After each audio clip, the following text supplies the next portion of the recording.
তুহিন, গতকাল যুক্তরাষ্ট্রে তো বেশ ব্যস্ত সময় কাটিয়েছেন প্রধান উপদেষ্টা। আজকে তার কর্মসূচিতে কি কি আছে জানা গিয়েছে কিনা একটু জানাবেন।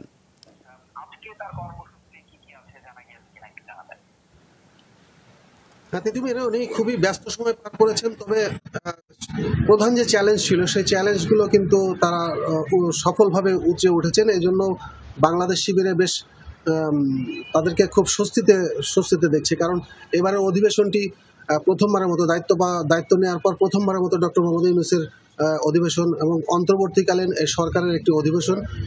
সেই অধিবেশনে সেই সরকারের সমর্থন আদায় করা, বিশ্ব প্রভাবশালী দেশগুলোর নেতাদের কাছ থেকে সমর্থন আদায় করা যেমন বড় চ্যালেঞ্জ ছিল, তেমনি যুক্তরাষ্ট্রের সহযোগিতা চাওয়া, যুক্তরাষ্ট্রের প্রেসিডেন্টের সাথে দেখা করা, এই ধরনের বড় বড় চ্যালেঞ্জগুলো কিন্তু খুব সহজেই তারা সফল হয়েছেন।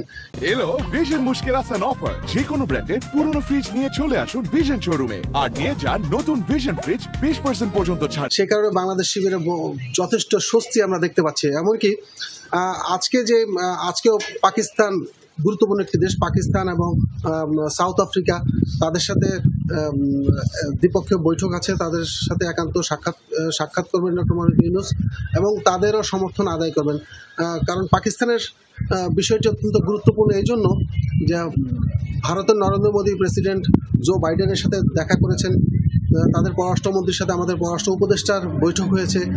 সেই পাশাপাশি এই দুই দেশের মধ্যে দিয়ে একটা সম্পর্ক টানাপোড়েন চলছে। সেই টানাপোড়েন সম্পর্কের ভেতরে আবার পাকিস্তানের সাথে আজকে গুরুত্বপূর্ণ বৈঠক।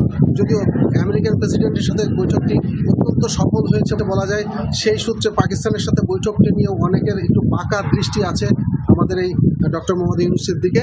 সে কারণে আজকেও তাদের এই বৈঠকটি ফলপ্রসূ হবে এবং সফল হবে বলে মনে করছেন। গতকাল তাদের প্রেস সচিব একটি সংবাদ সম্মেলনে আমাদেরকে জানিয়েছিলেন যে পাকিস্তানের সাথে যে বৈঠকটি হবে সেটা অত্যন্ত গুরুত্বপূর্ণ। তাছাড়া তাদের কাছে আমরা ভারতের পররাষ্ট্রমন্ত্রীর সাথে সাক্ষাতের বিষয়টা আমরা জানিয়েছি। তারা অনেকটা টেকনিক্যালি বিষয়টা খুব খোলাসা করেননি। তারা বলেছেন মোটামুটি আলোচনার একটি দ্বার উন্মোচন হয়েছে, সেটাকেও একটি বড় সফলতা দেখা যাচ্ছে। আজকে দেখি ব্যস্ততার ভিতরে আজ কি কর্মসূচি আছে আপনাদের আরও জানিয়ে দেবো আমরা। অসংখ্য ধন্যবাদ আব্দুল্লাহ তুহিন, নিউ ইয়র্ক থেকে জানাচ্ছিলেন জাতিসংঘের সাধারণ পরিষদ অধিবেশনের খবর।